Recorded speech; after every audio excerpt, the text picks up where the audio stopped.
আসসালামু আলাইকুম। আজকে আমি বানাবো ভ্যানিলা সুইস রোল কেক। বাচ্চার টিফিন, বিকেলের টি টাইম কিংবা অতিথি আপ্যায়নে এটি কিন্তু খুবই কাজে আসবে আর বানানো একদম সহজ। রুম টেম্পারেচারে থাকা 4টি ডিম নিয়েছি। ডিমের সাদা অংশ থেকে কুসুম আলাদা করে নিয়ে সাদা অংশটিকে বিট করে নিব 1-2 মিনিটের মতো। 1-2 মিনিটের মতো বিট করা হলে এখানে আমি হাফ কাপ চিনি অল্প অল্প করে মিশাবো আর বিট করতে থাকবো যতক্ষণ না এটি সম্পূর্ণ ফোমে পরিণত হয়।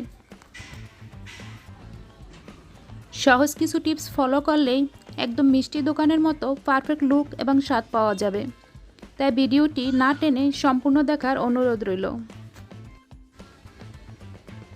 আমি টোটাল 4-5 মিনিটের মতো বিট করে নিয়েছি, তাতে এটা একদম ফোম হয়ে গিয়েছে। আর সুইস রোলের ক্ষেত্রে অবশ্যই এভাবে ডিমের সাদা অংশ আলাদা করে নিয়ে বিট করে ফোম করে নিতে হবে।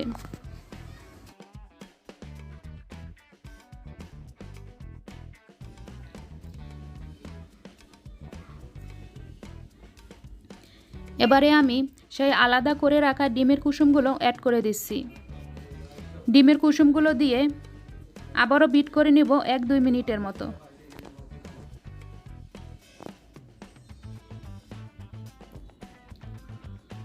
দিয়ে দিচ্ছি হাফ চা চামচ ভ্যানিলা এসেন্স আর 1 টেবিল চামচ পরিমাণ তেল। অন্যান্য কেকের ক্ষেত্রে যেমন তেলের পরিমাণটা বেশি লাগে, কিন্তু এই সুইস রোলের ক্ষেত্রে 1 টেবিল চামচ পরিমাণ তেল দিলেই হয়ে যায়। আবারও 1 মিনিট বিট করে সবগুলো উপকরণ মিশিয়ে নিচ্ছি।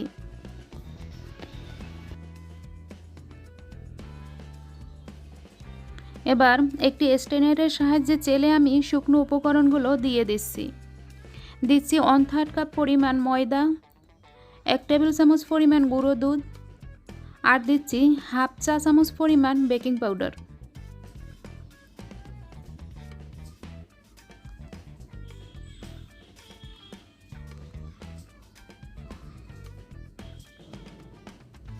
শুকনো উপকরণগুলো অবশ্যই চেলে নেওয়ার চেষ্টা করবেন।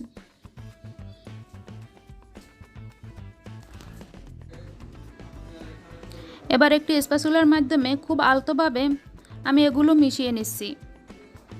এগুলো মিশানোর ক্ষেত্রে খুব তাড়াহুড়ো করা যাবে না, খুব আলতোভাবে মিশিয়ে নিতে হবে। আমার মিশানো হয়ে গিয়েছে। কেকের ব্যাটারটা ঠিক এরকম হবে, খুব বেশি পাতলাও না আবার খুব বেশি ঘনও না।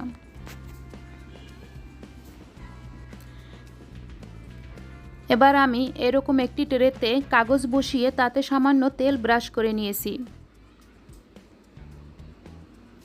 তারপর সম্পূর্ণ কেকের ব্যাটারটা এখানে আমি ঢেলে দিচ্ছি। এটি আমি কনভেনশন ওভেনে 5 মিনিট প্রিহিট করে 180 ডিগ্রিতে 10 মিনিটের মতো বেক করে নিব। তবে 10 মিনিট পরে অবশ্যই চেক করে দেখবেন ভিতরে কোনো কাঁচা ভাব আছে কিনা।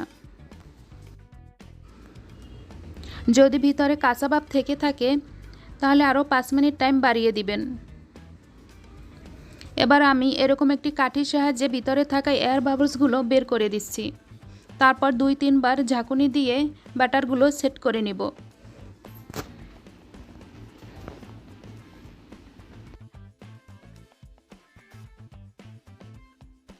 আমার এটা বেক হতে কিন্তু 10 মিনিট সময় লেগেছে, তবে ওভেন অনুযায়ী টাইম কম বেশি লাগতে পারে। আমি কাঠি দিয়ে চেক করে নিয়েছি, ভিতরে কোনো কাঁচা ভাব নেই। 4-5টা এভাবে আলগা করে নিয়ে এখন এটাকে আমি আনমোল্ড করে নেব।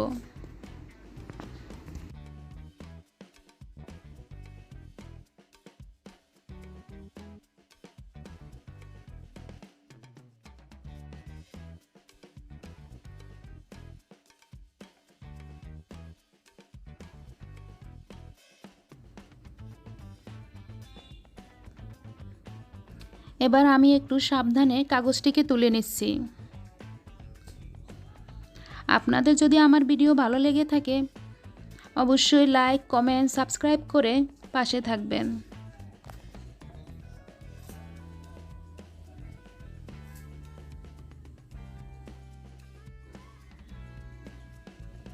এবারে আমি ক্রিম লাগিয়ে নিচ্ছি। এখানে আমি বাটার ক্রিম ব্যবহার করেছি, তবে চাইলে হুইপ ক্রিমও দেওয়া যাবে। কিভাবে বাটার ক্রিম রেডি করতে হয় তার একটি লিংক আমার ডেসক্রিপশন বক্সে দেওয়া আছে, চাইলে দেখে নিতে পারেন। এবার আমি এটাকে রোল করে নিচ্ছি। আর এই কাজটা একটু সাবধানে করতে হবে, কেননা এই কেকটি অনেকটা সফট হয়ে থাকে।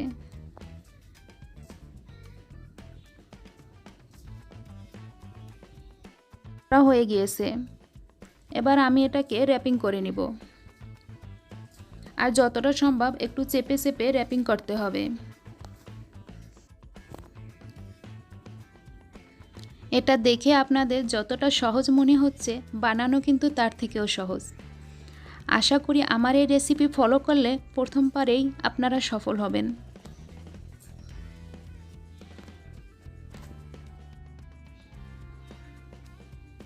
ব্যাচ আমার র্যাপিং করা হয়ে গিয়েছে। আপনাদের যদি আমার ভিডিও ভালো লেগে থাকে, লাইক কমেন্ট করে আমাকে উৎসাহ দিবেন আরও নতুন নতুন ভিডিও আপনাদের সামনে নিয়ে আসার জন্য। এখন আমি এটাকে নর্মাল ফ্রিজে রেখে দেব 1 ঘন্টা পর্যন্ত, অথবা সম্পূর্ণ ঠান্ডা না হওয়া পর্যন্ত। 1 ঘন্টা পরে আমি এটাকে নামিয়ে নিয়েছি। র্যাপিং পেপারটা খুলে আমি আপনাদের কেটে দেখাবো।